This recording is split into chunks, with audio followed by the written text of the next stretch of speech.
Bonjour, bonjour à vous toutes et à vous tous. Bien, j'espère que vous êtes en grande forme. Aujourd'hui, je vous parle de quelques petits détails, mais qui ont une énorme importance sur les actifs et la synergie au niveau des crèmes de beauté, la cosmétologie en général. Donc, j'ai échangé ce matin avec Catherine, qui est chimiste et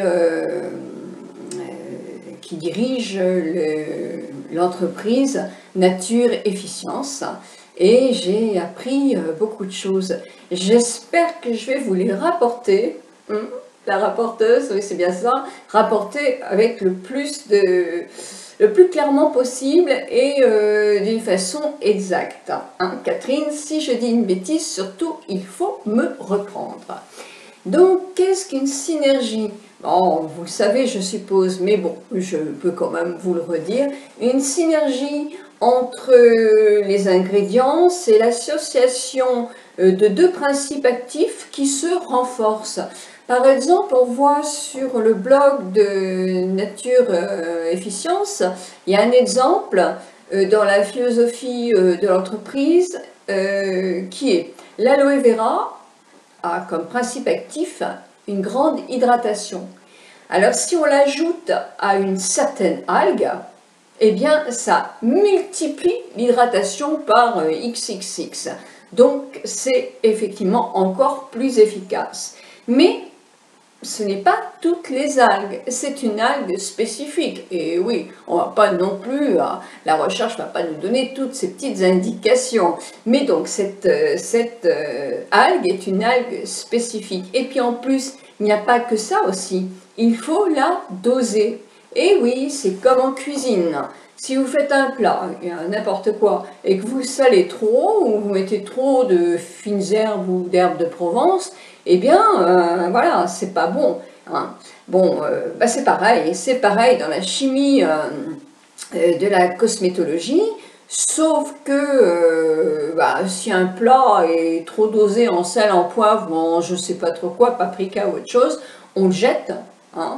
Et une crème qui est mal dosée, etc., ou dosée par nous qui voulons apporter quelque chose et qui effectivement ne sommes pas chimistes, eh bien on l'applique sur une peau qui est vivante et ça peut devenir une cata. Donc voilà, déjà, un de nos amis sur le blog me demandait « Oh, je voudrais bien essayer ces produits, mais voilà, j'ai une peau fragile. » Bon. Les trois quarts des peaux ont quand même une légère, moyenne ou plus grande connotation fragile. Fragilisée par différentes choses, c'est souvent le cas.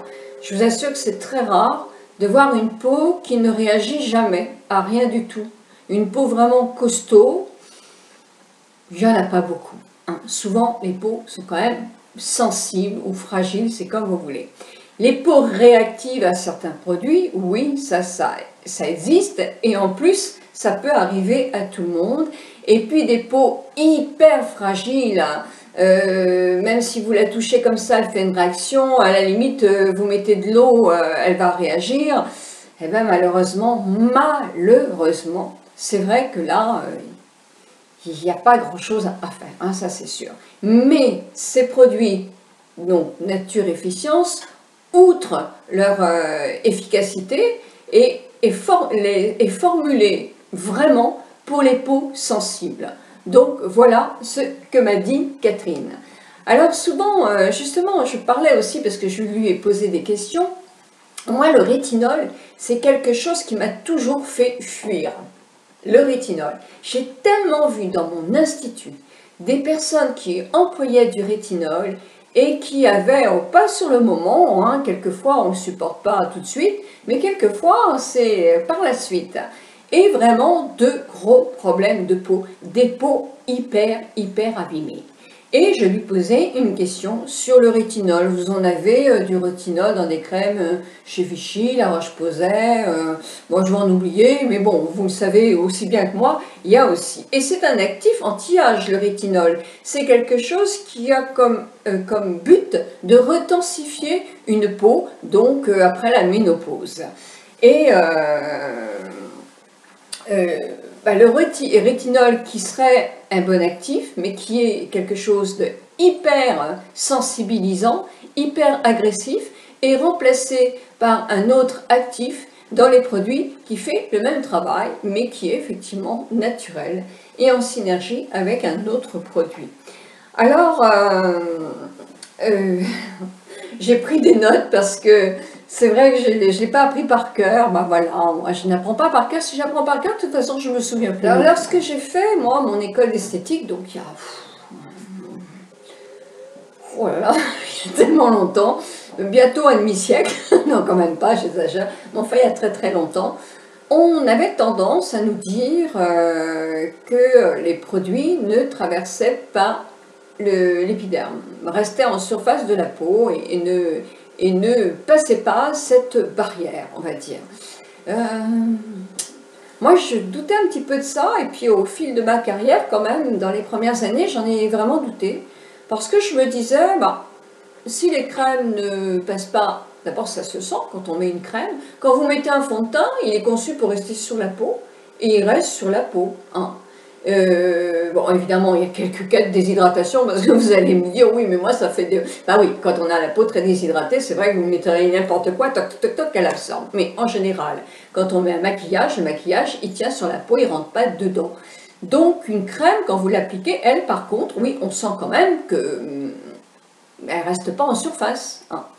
Donc, voilà, moi, j'avais quand même des doutes là-dessus.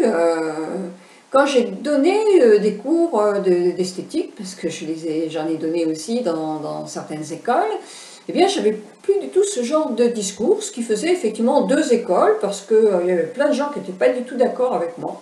Moi, je disais qu'effectivement, ça dépassait certainement, je ne savais pas jusqu'où, mais en tout cas, ça pénétrait. Sauf que moi, quand j'ai débuté ma carrière d'esthéticienne, donc je vous dis, il n'y a pas un demi-siècle, mais il n'y a pas loin, on n'utilisait pas en cosmétologie, ou très très peu, les huiles essentielles. Enfin, c'était pas du tout comme maintenant. Hein. Donc, on sait tout, comme moi, que les huiles essentielles ont ce principe de pouvoir effectivement pénétrer la peau, le corps, et de pouvoir aller rejoindre la circulation sanguine pour aller faire coucou à plein de nos organes. Non mais c'est vrai. D'ailleurs, Catherine m'a donné un exemple, et avec des exemples, c'est vrai que moi je ne sais pas si vous êtes comme moi, mais moi je comprends bien avec les exemples. Vous mettez de l'huile essentielle de menthe. Vous en mettez un tout petit peu, mais tout petit peu, sur votre poignet, là, comme ça. 20 minutes après, vous avez l'odeur de menthe dans la bouche. Donc, voyez bien. Hein. Donc, voilà, où je veux en venir. C'est que les huiles essentielles, elles emportent avec elles les autres actifs. C'est-à-dire que ça fait un peu comme une locomotive. Je prends, Catherine, je prends tes expressions, mais je trouve que c'est très bien parce que j'aime bien, moi. Ce sont des explications qui sont faciles à retenir. Allez, mon huile essentielle, c'est la locomotive et elle entraîne tous les petits actifs à se balader chez nous et ça va assez loin. Quand parce qu'il y en a pas mal qui font ça. Moi, j'en ai vu dans mon institut. J'ai vu une femme, c'est encore une petite histoire, je dérape un peu, mais c'est pas grave, qui revient, c'était chez Guerlain, ça, donc il y a quand même assez longtemps, et il y avait quand même de l'huile essentielle, mais on les utilisait très peu. Elle revient, c'est une habituée. Une peau, mais comme brûlée. Non, je vous assure, vraiment... une rainette, mais une rainette abîmée. Qu'est-ce que vous avez fait? Qu'est-ce que vous avez mis? Eh bien, cette petite idiote, va-t-on dire, bon, elle n'est pas sur mon blog, vous savez ce qu'elle avait fait? Elle avait lu que la meilleure des huiles essentielles anti-âge était la rose. C'est vrai qu'elle est pas mal, cette huile essentielle, sauf qu'elle est costaud aussi. Hein. Eh bien, au lieu de lire plus loin, qu'il aurait peut-être fallu la mélanger soit avec une huile, soit avec je ne sais pas trop quoi à l'époque, elle la mettait pratiquement pure. Oh, elle mélangeait avec la crème, je ne sais plus, secret de bonne femme, c'était oui, c'est ça. Mais alors, elle en mettait, je ne vais pas vous dire la quantité qu'elle mettait, je n'en sais rien. Mais elle prenait un peu de crème tous les jours, matin et soir, et elle mettez des huiles essentielles pour que la crème ait encore plus de valeur. Oh, mon Dieu, la peau. Mais c'est un dermato qu'elle a été voir. Hein. C'est pas nous, hein, parce que là, effectivement, quand il y a des dégâts comme ça, malheureusement, on n'y peut plus rien. Et je ne sais pas ce qu'un dermato a pu y faire. Donc, voilà. Donc, moi, j'en reviens à ça aussi, parce qu'il y en a pas mal qui ont envie de fabriquer leurs propres produits de beauté. C'est sympa de fabriquer, voilà, la masse était coupée. Alors je dis, il y en a certaines qui ont envie de fabriquer des produits de beauté, et c'est sympa, on fait un masque, on fait un gommage, bon, on va bien entretenir sa peau, elle va être jolie, on va pas non plus apporter des actifs énormément, c'est bien, ça fait de l'effet, ça donne de l'éclat, etc. Ok. Mais quand on fabrique effectivement des produits, des crèmes, des sérums, des tas de choses, est-ce que l'on connaît la synergie des produits? Est-ce que l'on connaît? Est-ce qu'on est vraiment apte à vraiment préparer ce genre de choses? Moi, je sais que je ne le suis pas. Hein. Franchement, je ne suis pas. J'ai peur. Hein. Je ne fais pas parce que je n'ai un peu peur. Il faut vraiment quand même s'y connaître. Et pour celles qui ajoutent dans une crème de l'huile essentielle, alors je vais vous dire, vous allez comprendre. Si vous ajoutez de l'huile essentielle, de toute façon il y a deux sortes d'huile essentielle. Vous avez les huiles essentielles qui seront bio. Alors celles-là, elles sont bio, elles sont sélectionnées. Vous savez, il faut beaucoup de plantes, il faut beaucoup de plantes pour faire un tout petit flacon d'huile essentielle. C'est aussi pour ça qu'elle est si chère. Elle est bio, elle est encore plus chère, c'est sûr, mais au moins, vous savez qu'elle est bonne, et surtout qu'il n'y a pas de pesticides. Ou bon, le vent, on peut en apporter un peu, mais il y a très peu s'il y a. Elle est pure, elle est bonne. Si vous prenez une huile essentielle qui est nettement moins chère, mais qui n'est pas bio, d'une part, est-ce qu'elle est pure? Est-ce qu'elle n'est pas de synthèse? Et souvent, il y a des mélanges. Ces mélanges, attention, hein, ça peut être très dangereux. Et surtout, vu la quantité qu'il faut, eh bien, effectivement, là, elle doit être hyper riche en pesticides. Donc, comme ça traverse et que ça va rejoindre la circulation du sang, ben, ça peut ne rien faire, mais ça peut aussi entraîner quand même des soucis.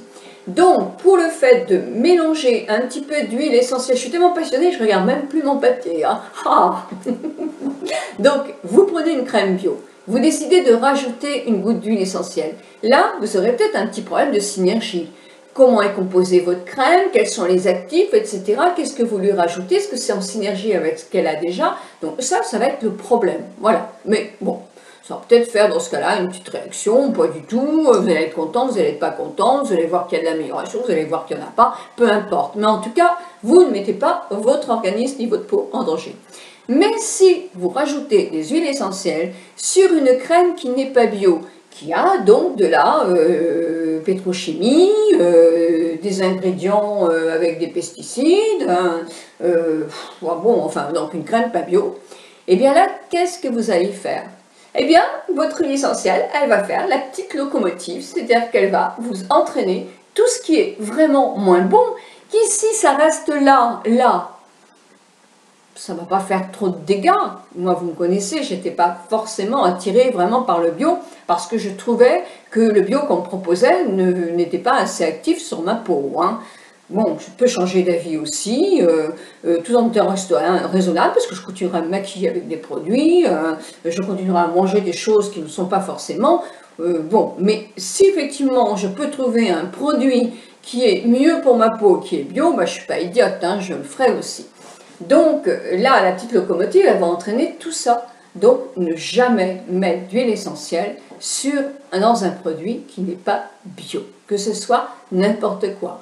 Masque, sérum, crème, lait démaquillant, enfin bon, principalement on n'en met pas, lait pour le corps, gel douche, d'accord. Et ce que je voulais vous dire aussi, parce que là je retourne ma page, oui. Je ne sais plus où j'en suis. Autant j'ai beaucoup parlé parce que oui, bah, j'ai fini ça aussi. Ah oui, alors là, je parlais des marques aussi. Et vous avez une marque, j'ai essayé, je vous en ai parlé il y a peu de temps, moi j'ai pas aimé du tout, moi j'ai pas aimé. Je sais qu'il y en a plein qui aiment, hein, et voilà, évidemment, il en faut pour tous les goûts aussi. Moi je l'avais essayé, c'était mon ami que j'aime beaucoup, TheGM68, qui parlait de Sisley, et j'ai voulu essayer l'anti-âge global.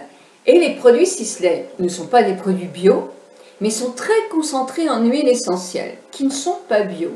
Alors, ça, il faut le savoir quand même. Hein. Puis en plus, c'est quand même dommage vu le prix, hein, franchement. Voilà, donc je voulais vous le dire.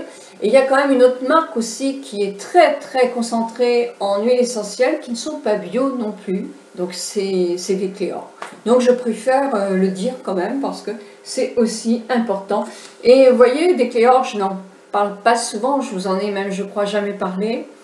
Moi, personnellement, c'est pas qu'il n'y a pas de résultats. Hein. Quelquefois, la chimie peut faire qu'il y a des réactions, il y a des beaux résultats au point de vue soins sur la peau. Hein. Mais, voilà, moi, je sais qu'on m'avait proposé Decléor quand je me suis installée à mon compte en arrivant en Bretagne. Et moi, j'en voulais pas le Decléor. Hein. J'en voulais pas. Donc voilà, bon, moi c'est tout ce que j'ai à vous dire aujourd'hui. Bah oui, il faut peut-être que je me calme un petit peu quand même.